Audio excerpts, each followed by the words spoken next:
welcome to Miss Lam's Math World. Well, so we move on to part B2.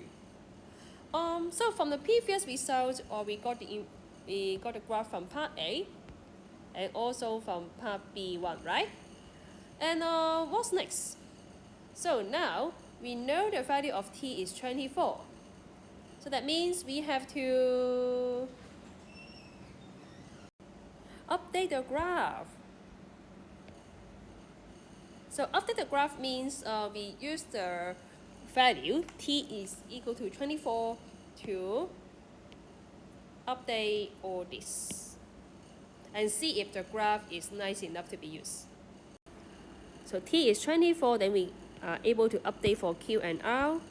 So for q, you get 24 as y coordinate, r you get 48. Well, they are still reasonable, right?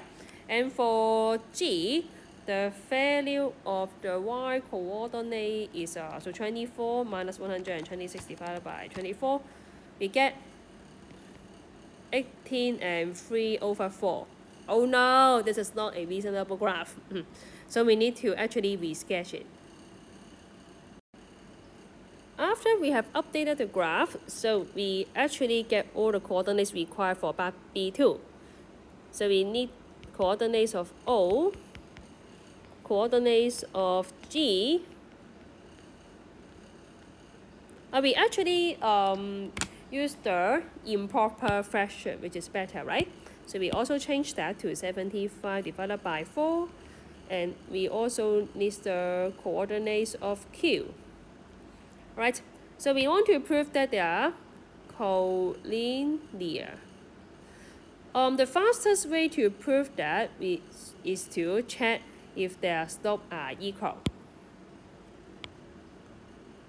So now let us start with slope of OG.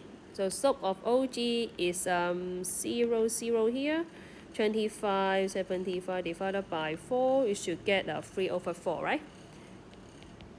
So again, we work it for slope of OQ. O is actually a very nice point. We get 0, 0 because it is the origin, right? So after we simplify, we also get the slope to be, wow, 3/4. So actually, this part is much easier than before, right? So we get the slopes to be equal to 3/4. And so you know it is collinear already, right? So O is the common point. Therefore, O, G, Q are collinear. Done. Right? Okay. So after we know this one, that means that sometimes if we actually don't know the coordinates of G, actually you may still work on OQ, right?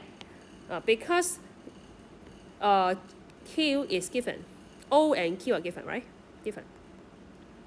And then O we have 0, 0. Q is 32t.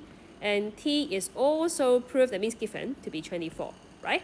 So if you are unable to find G, that means if I can't do part A, I am still able to get 1 mark because checking the slope of OG or OQ, right? So you can actually at least attempt to try to work on one of them, right?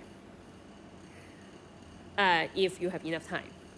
Okay, so remember, and you try to do part A and part B, you have to go through the question and see, if I know the term collinear, so why don't I just try for the slope of OQ? At least you get 1 mark out of 2. Right, so let's move on to the next video clip for part B3.